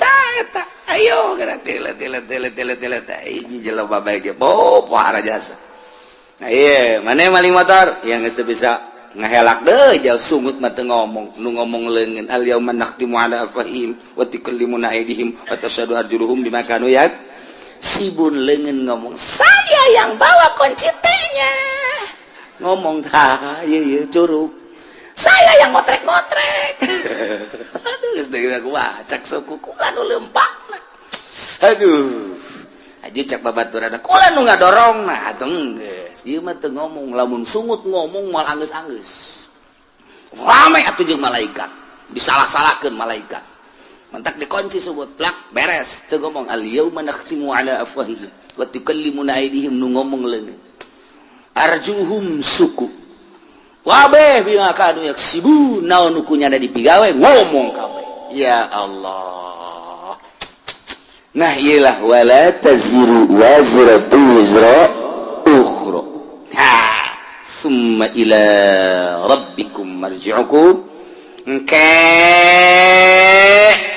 bakal babalik kabeh ka pangeran fayunabbiukum bima kuntum fihi takhtalifun Allah bakal ngabejer biaskeun ngajelaskeun kana naon nu ku aranjeun dipermasalahkeun diperdebatkeun kitu ikhtilafkeun dipacentraungkeun cak Yahudi pangeran teh Uzair cak Nasrani pangeran teh Isa ibnullah Tritunggal cek Sinto pangeran teh panon pe ieu bima kanu yaktalifun bila kuntum fi taktalifun nu kuarina diperbeda-perbedakeun dibeda-bedakeun diperdebatkeun tentang pangeran cek ieu Uzair cek ieu Isa cek ieu Maryam cek ieu kitu panon poe cek ieu mah batu cek ieu mah kayu engke bakal kanyahoan penjelasan langsung ti Gusti Allah ketika urang babalik ka Gusti Allah urang mah kuari alhamdulillahirabbil alamin nyana pas ini tentang pangeran di hadapan Allah engke urang ditanya sia teh pas ini kunaon urang seri bae tidak ada yang perlu dipasinikeun apa itu pas ini cak malaikat ya pas ini ada bus ini ada pas ini saya tenang-tenang aja kula mah cak malaikat kon teu pas ini henteu kula mah aslina kula mah marji'ukum fayunabbi'ukum bima kuntum fihi takhtalifun. Abdi mah memang geus ka Allah. Tuh nu pasini mah anu mangeranan ka Uzair ibnullah, nu mangeranan ka Isa ruhullah, nu mangeranan ka Maryam anak Allah, anak awin ta Allah, anu mangeranan ka panon poe, anu mangeranan ka batu, ka kayu, ka makhluk. Tah eta anu bakal dibejakeun ku Gusti Allah, nu dipasinikeun salah eta teh. Nu asli mah Allahu akbar, Allah alladzi khalaqas samawati wal. Abdi mangeranan ka Allah. Oh tenang urang, mata kurang neuleuh nu pasini engke di akhirat teh urang mah tenang we kalem. Paje mana si Rudin ke mah tenang amat. Tenang kolot-kolot tenang dek naon tuh di pasinikeun itu batur keur pasini. Ulah menungguan lawang sorga dibuka. Wah aki-aki sombong sih aja tuh kuari mah sombong ge wayahna cek senang kuari mah sombong ge cek. Jadi sih mah aki-aki anu sok ai Jumat na isuk-isuk teh gawe sih maki. Gawe naon teh mah ka Allah, pangeran Allah, kuari nu bogana Allah, anu ngetaratur ka segala rupa Allah. Ye sagedeung deui ieu mah deuk bawa ka sorga ku Allah. Aduh aing henteu hanjaka teu kos sia begi. Ye, kuari si hanjaka. Baheula mah sia aing hayang ngabonceng Gusti teh dibawa pan. Kuari kakara kerasa Gusti ya. Engke mah bakal yang jadi aki-aki. Anu nurut teh anu Jumat isuk bae menuju mana setengah 12. Tapi setengah 12 ge lumayan kene sih, endog-endog bae mah meunang. Wa huwa alladzi ja'alakum khalaifal ardi wa rafa'a ba'dakum fawqa ba'din darajat. Wa huwa tadi ma wa huwa rabbu kulli syai. Allah teh anu mangeranan kana seluruh perkara. Tambah deui wa huwa Allah teh anu allazi ja'alakum ngajadikeun karanjeun kabeh khalaifal ardi, khalifah-khalifah di muka bumi, pemimpin-pemimpin di muka bumi, raja-raja di muka bumi. Nang Allah kade urang mangan sakadar ngalaksanakeun doang kuari urang moal kebel deui bakal ngalaksanakeun pemilihan khalifah. Khalifah tenang Allah geus aya catatanana ti Gusti Allah. Mentak bahasana ge ka Kangjeng Nabi Daud, ya Daud inna ja'alnakum khalifah. Hei Daud, kaula ngajadikeun ka anjeun teh sebagai khalifah, pemimpin dunia, pemimpin negara. Jadi ya sarua, alladzi ja'alakum khalaifal ard. Allah teh nu ngajadikeun khalifah-khalifah nu matak tergantung kumaha Allah bae. Negara neuk dikacrutkeun, neuk dicilakakeun. Allah mimpin ka eta negara, nyadiakeun pemimpinna anu zalim. Allah neuk gabereskeun eta negara. Statistikna misalna penataan dan lain sebagainya, Allah mempersiapkan jelema anu jujur bagus, anu pas jadi pemimpin. Jadi geus dipersiapkeun ku Allah, ulah tinggal ngalaksanakeun bae. Seperti orang pemilihan Banten, kiai kurang kumaha haram, milih pemimpin awewe teh haram, malah didobat pan ku kiai-kiai keneh. Adu argumentasi. Eta teh maksudna emang Allah deuk ngajadikeun pemimpin Banten sebagai konde anu zalim. Kos itu pan. Kos kitu teh kajeun tinggi halangan ku bae moal bisa. Dalil tinggal dalil, unggal pengajian kiai nyaritakeun haram milih awewe, endahan kiai ngajakan ka awewe. Deh, atuh geus kitu we eta. Allah teh deuk ngajadikeun Banten teh Banten redup. Banten redup ngaranna teh. Lain Banten bersinar. Banten redup. Oh, kuari mah lain redup deui gua ledeng. Jadi mah kuari mah Banten gludug geus lah, geus redup deui. Wah beh, kuari mah ngararingkuk. Tuh, tinggal kipu deui be empot-empot tanah. Aing kapanggil tamual, tenang pun, moal pun, kalem bae. Aduh, masyaallah, lainnya na bae, loba. Tuh kan, yes eta. Asal Allah deuk dijadikeun pemimpin kos kitu, kaca Kangjeng Nabi ke kos kitu. Di mana Allah menghendaki satu negara bagus, Allah bakal munculkeun pemimpin nu bagus. Ketika Allah menghendaki negara itu kacrut, Allah bakal nyadiakeun pemimpinan nu kacrut. Jeung dikahayu-hayukeun ge teu bisa bae, dihayu-hayukeun ge titah ngabagusan teu bisa bae. Geus ka dieu bae belokna. Ta eta teh nang Allah lain menang urang siganang urang milih rakyat ngajenengkeun rakyat jadilah manehna siganang rakyat hakikat nama menang Allah dina itu surat itu dicaritakeun inna ja'alnakum khalaif nah ieu ge sarua khalifah ieu ge sarua wa rafa'na kitu ngara wa huwa allazi ja'alakum khalaifal ard Allah teh ngajadikeun karanjeun kabeh kana pamimpin-pamimpin bumi di mana bae ge kudu aya pamimpin aja ngurus negara urang teh teh geus sabaraha persen dibawaan bae ku Amerika ka ditu urang mah ngan sakadar hampasna doang urang mun nyaritakeun kos kitu begitu geluna ka Amerika tolol amat goblok amat atuh ta Amerika lantaran kakayaan bumi pertiwu urang teh kunaon kunyana dibawaan bae ketika ku urang diarahkeun ulah nuturkeun Amerika tuh yuk urang ka dieu ye kanu lurus uang teh Amerika tetep bae ketika pemilihanna hese bae berarti Allah endeuh ngajadikeun negara urang ambruk tinggal pilih bae dek diambrukeun dek dihenteukeun terserah suara rakyat suara Tuhan ieulah bahasa ahli filsafat artinya Allah menghendaki melalui suara rakyat terserah rakyat dek milih ka mana dek dibenerkeun negara dek henteu berbagai argumentasi jeung hujah adu argumentasi tapi awas sing hade dek ka mana arahna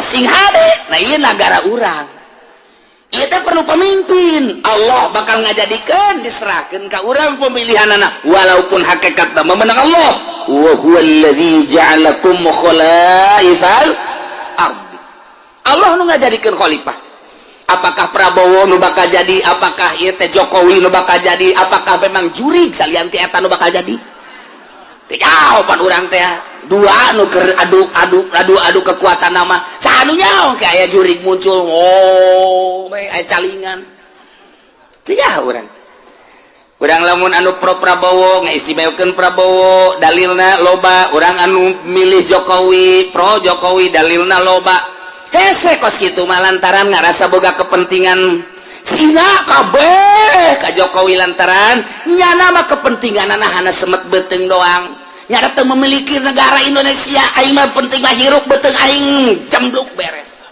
jembluk bahasa Cina teh jembluk penting beuteung aing jembluk nyana mah sok Cina mah cicing di mana bae apa memiliki nyana bahwa ieu negara nyana henteu nyana mah urang dek nuturkeun kos kitu silakan ayo argumentasi nu ieu mah memiliki negara tapi kan hese di kitu-kitu masyarakat boga pilihan aing pan usaha lamun henteu bergaining jeung Cina ke bakal kumaha pilih bae geus ka dieu ambruk berarti aing mah milih ka dieu bae lah lantaran aing mah anu terserah tah ambruk ge henteuna nganu jelas mah kabeh ge nu geus ka dieu hese di ka dieu keuna nu geus ka dieu hese di ka dieu keuna lantaran boga kepentingan masing-masing geus dibere acuanana ke tetep bae lebih mengarah kepentingan kuari bae gitu ayo partai Islam nu ngadukung ka dieu pan eta teh meureunana boga kepentingan henteu saluluguna dukung kitu henteu NU ngadukung ka dieu aya kepentingan kajeun kukumaha ge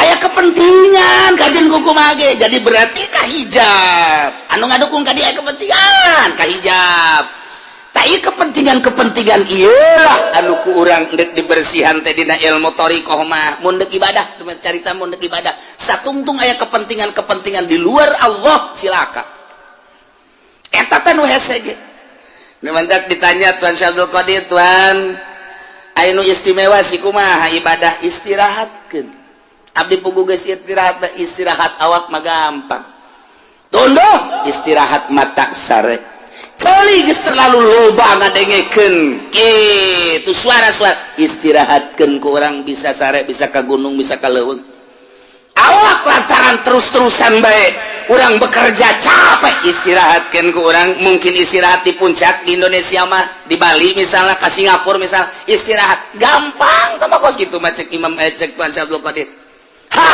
istirahat kos kitu mah tama istirahat nihil nu hese kumaha Tuan nu hese mah ngaistirahatkeun pikiran diistirahatkeun tina gejolak dunia nu tadina dunia bergejolak dina pikiran urang tina sapeda hayang motor tina motor hayang mobil ge hayang sababaraha macam istirahatkeun geura kos kitu teh buka tunda di dieu indah gak urang tata yang boga jabatan ti dia yang ka dia mun karyawan teh mah karyawan biasa yang personal hal tadi gitu wakil direktur jadi direktur istirahatkeun geula simpen deui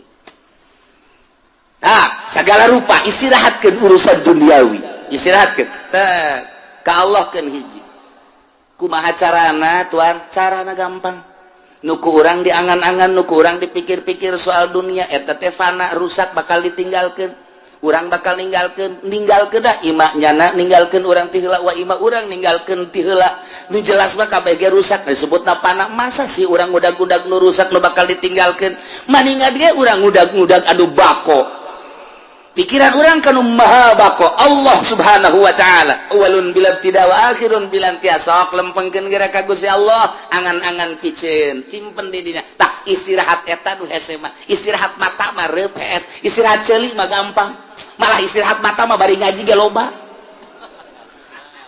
toel kuda sia ngaji istirahat aing bata mah nu kos kitu mah istirahat mata istirahat ceuli istirahat awak gampang cek Tuhan Syekh Abdul Qadir nu hese istirahat angan-angan jeung pikiran lamun eta geus bisa diistirahatkeun tek ketika ayana naon aing keur istirahat di kos kitu ayalah tawaran jabatan teu aing keur istirahat aya tawaran awewe teu jore tapi aya ke harapannya eta tolol teu goblok istirahatnya setengah-setengah tahu istirahat Masya Allah urang lamun geus bisa ngaistirahatkeun kos kitu mata hate ka Allah akhrij hubad dunya min qalbika fa inni la ajma'u hubbi wa hubad dunya fi qalbin wahid kaluarkeun geura hubud dunya dina hate lantaran cek Gusti Allah aing moal ngahijikeun hubud dunya jeung hubbu ka aing di hiji hate kaluarkeun nu mantap diibaratkeun ieu teh awa iktea okos kitu non ngaranna okos belantara urang lempang ninggalkeun belantara srut geus katinggalin ta dunia hiji keur ngahareupan akhirat kuari urang aya di ranah akhirat ternyata ranah akhirat ke masih kena hijab kene tinggalkeun teu kanyunieun akhirat geus ninggalkeun dunia ninggalkeun akhirat kuari urang kanu nyieun dunia jeung akhirat Allah mun geus kadinya indah jasa eueuh kabungahan kecuali bareng jeung Allah eueuh kasenangan kecuali bareng jeung Allah kieu bae sih kuari kieu ye urang lempang babarengan jeung nu boga pabrik egel waduh egle geus kuari bae egle geus urang babarengan jeung nu boga di pasir teh pabrik naon garang-garana Gajah Tunggal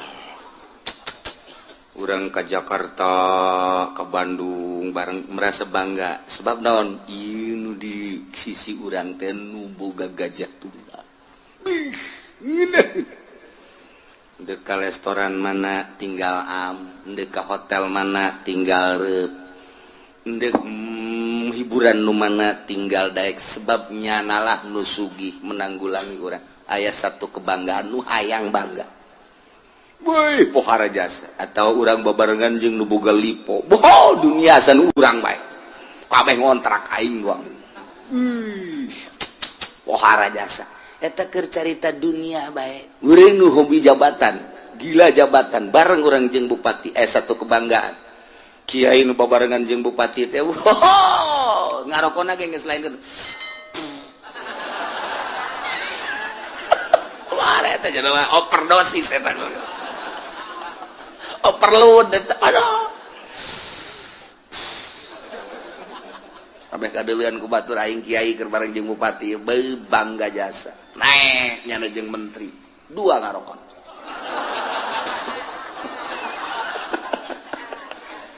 pohara jasa komo jeung presiden mah nyana lamun naik mobil jeung presiden SBY misalna hulu nonghol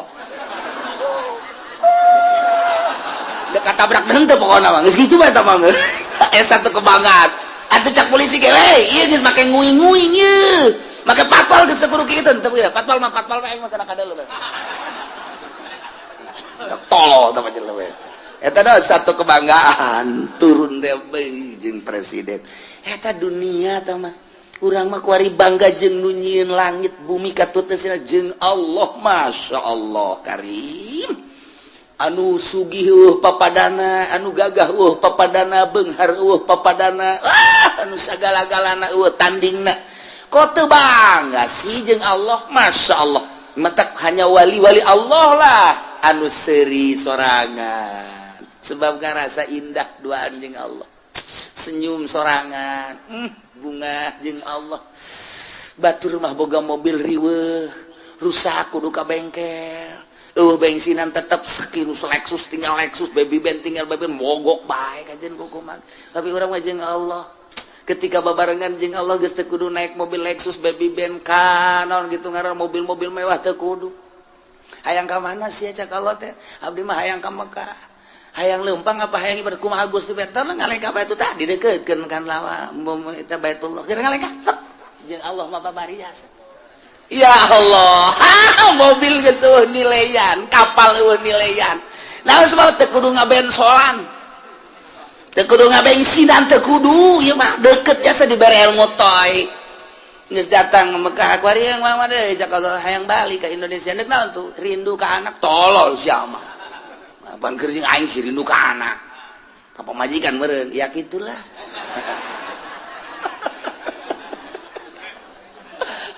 ada jalan mana tuh cek Allah teh seakan-akan gitu dek jalan luhur cara manuk dek jalan handap sapakala cara Syekh Mansur atawa dek jalan biasa bae darat nyangakeun we kumaha Gusti bae ajar darat batu perem deukeutkeun teh leka tet datang perlu mobil geus henteu kapal teu perlu jeung Allah bae lamun geus urang deket jeung Allah teh tah lelengkahan dek ka mana bae ge masyaallah karim ini sama gilir ge geus kudu make mobil gilir kana kolot kana ngora aduh mantep jasa geus cek nu kolot isi juri da lain bagian di aing aya di aing ya kana teh cek nu ngora kitu keneh ieu mah jurig beureung kajen kukumaha ge janjana kadang aya kadang eueuh wah makajan kukumaha ge aya mbah jambrongan ieu mah cenah mah ayo geus deukeut jeung Allah mah geuna jas masyaallah karim namun tuan Abdul Qadir buka jeung muridna aya 40 di ditu aya ditu aya ditu aya ditu aya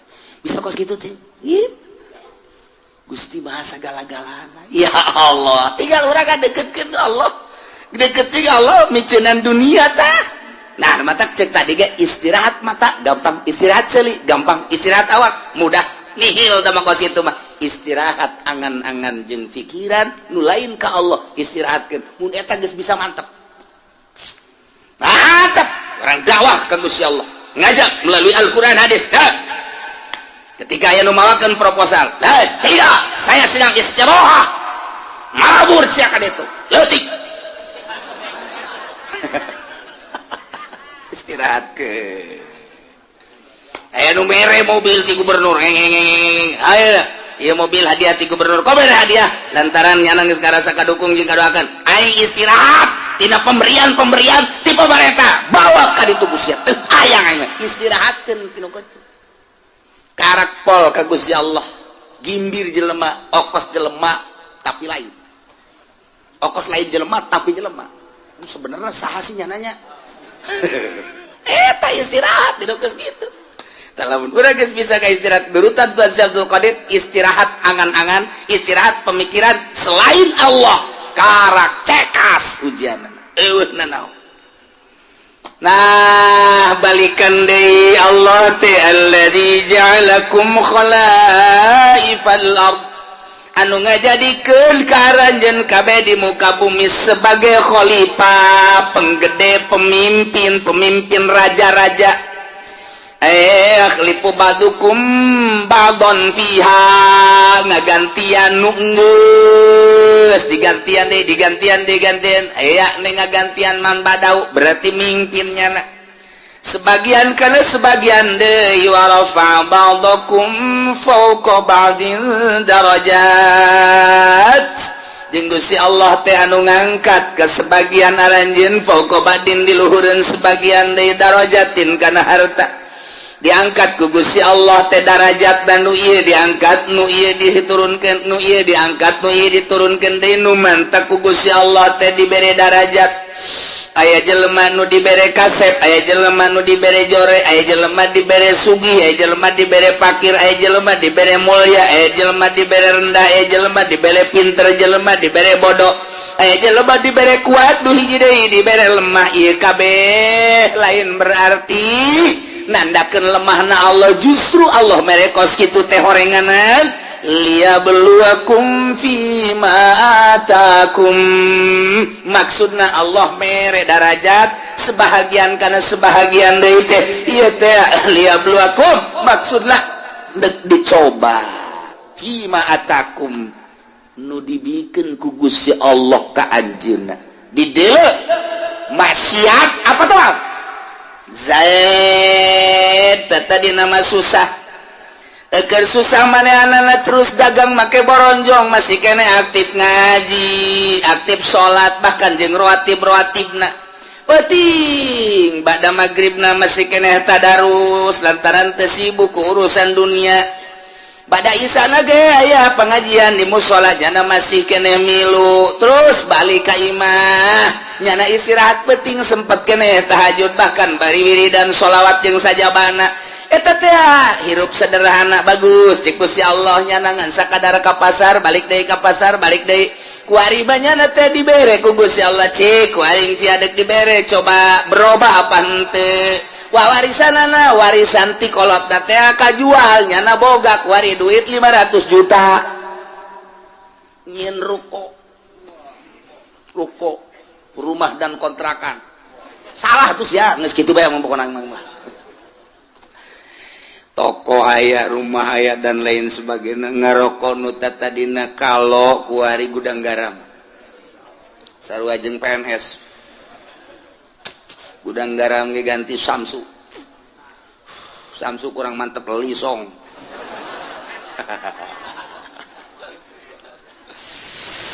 atuh kuari mah bajuna geus sing ciripit lain deui kamari malah di bawah sederhana beuh kuari mah geus mantep jasa bih kuari mah mobil lagi Fortuner 500 juta tuh pohara jasa geus kajieun ruko jeung boga mobilnya ngadean imah kotrek aya beh pohara jasa kakembangan di sisi mana aya segala rupa yang geus 500 juta ditanya geus dilok nembalan kuari nanya paling gaen dibere hatena geus juare geus julid hatena geus julid ustad Pajaen ka mana bae pantai ulah ngomong atuh ngaji mah ngaji bae gua kawan disampaikan ngizin kon mesti lo ngaji masalah nanya lo ngaji malaikat anu sok nulisan tahajud geus istirahah kuari geus cek malaikat aing teu nulis tahajudnya anda ieu ka pasar geus ganti pan kuari mah geus henteu waduh Jumat adzan karak datang bahkan kadang-kadang di jalan kene kagok teu Jumat waduh geus kuari mulai salat teu bergaul jeung nu leutik teu kuari mah masyaallah kan nelayan dahar ka jati kan nelayan ditanya kok siapa ka jati bae sih ngeunaheun aing pelayana pingpingna parutih anu di imah letang hideung ada geus boa mulai geus kadang-kadang pan dipencetan gitu kan ngeunaheun urang mah dahar dipencetan gitu di imah bapan hayang cai bae nyokot bae sih kos begeleungeun engka dadengekeun asana kaceuli kuari wae geus jadi raja kuang-kuang berubah berarti tadi susah taat barang sugih asin maksiat berubah liyabluwakum masyaallah dicoba ku Gusti Allah kamari mah menggebu jasa ketika manehanana hayang dipilih jadi caleg andai kata kaula jadi caleg jalan ieu kukula diperjuangkeun ieulah sarana agama ieulah sarana pendidikan bakal diperjuangkeun ku ari jadi caleg kapan ge henteu ka caleg teh ku galedeg kitu teh caleg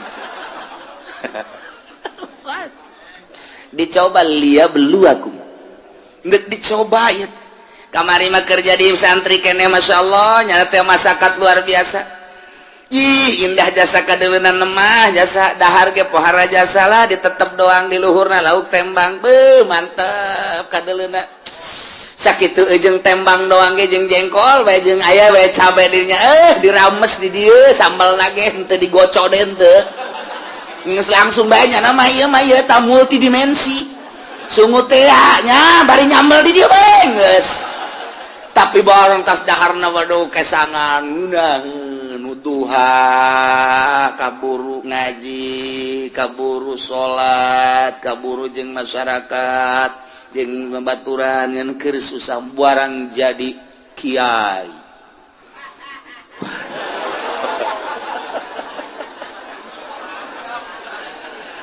teu jeung nu leutik masyaallah mun ngariung teu diberkatan marah halo ieu jadi kiai mun dahar kudu loba bae deungeunna dan lain sebagainya wah cak Allah ditambahan predikat kiai kok jadi kos kieu jadi takabur endahan iring-iringan jeung camat jeung bupati teu puguh nu diperjuangkeunana iring-iringan nu kos karait liyabluwakum dicoba berbagai macam nu susah disugihkeun anu pinter anu bodoh dipinterkeun nu lain kiai dikiaikeun coba tah ieu lah wa rafa'a ba'dakum fawqa ba'din darajat liyabluwakum fima atakum istiqomah henteu manehanana ketika istiqomah ngaji bae keur susah ngaji kesenang ngaji bae kemudian nyana teh keur pakir ngaji sore ngaji bae jeung jelema kitu-kitu bae istiqomah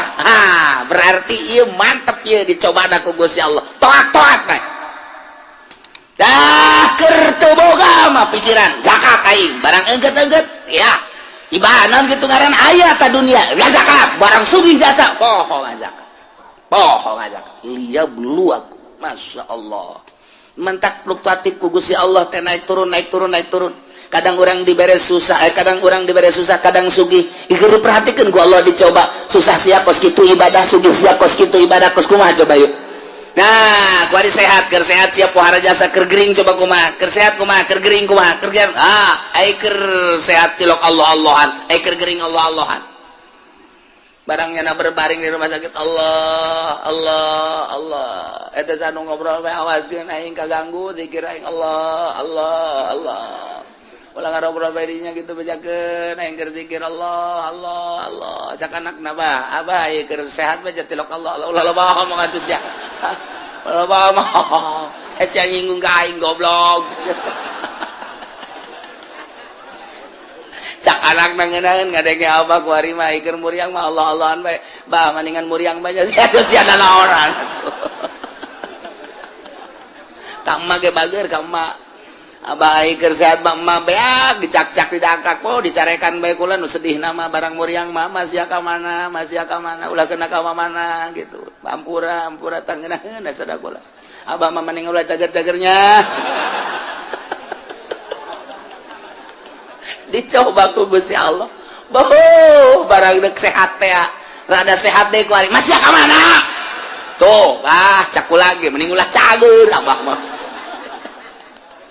dicoba eta ya Allah liyabluwakum masyaallah supaya stabil keur susah keur senang keur sehat keur gering keur sugih keur pakir keur jadi rakyat keur jadi pejabat tetap ka Allah masyaallah mantap jasa wa rafa'a ba'dakum fawqa ba'din darajat maksudna liyabluwakum fi ma atakum awas inna rabbaka sari'ul iqab sanyanya pangeran anjeun kancang capat nyiksana bagi jelema nu berubah anu tadina ibadah jadi henteu atawa tadina teu ibadah leuwih radikal awas inna rabbaka sari'ul iqab kancang nyiksana cepat nyiksana kacepetanana lantaran diudang paeh siksa wa innahu laghafurur rahim sanyana Gusti Allah teh maha pisan ngahampura yakin aya laman di dinya gopurna segat pobalago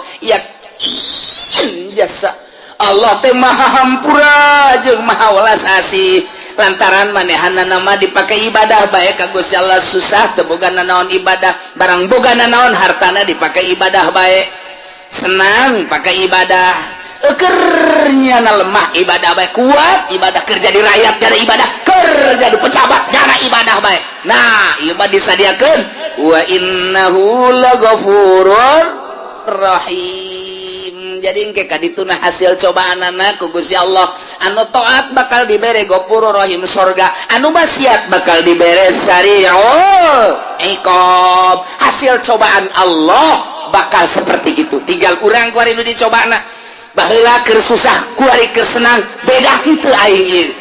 Ketika aing baheula jadi rakyat kuari jadi pejabat, beda henteu ieu aing ieu. Ketika baheula jadi santri kuari jadi kiai, beda henteu aing ieu. Maksudnya kemantepan ka Gusti Allah na introspeksi dirilah lantaran naon bae anu dibere ku Gusti Allah ka urang sebagai cobaan. Yeuh, lamun tamat cobaanana urang teh kitu nurut ke Gusti Allah, taat bakal dibere Ghafurur Rahim. Lamun maksiat bae bakal diberena sari'ul iqab. Mudah-mudahan urang kabehan dibere sadar, bentak mata hati urang, diistirahatkan pikiran-pikiran urang tina duniawi, dimantapkan keyakinan urang ka Gusti Allah sehingga urang ibadah mantap istiqomah ka Gusti Allah sehingga urang menang ridho Allah subhanahu wa ta'ala.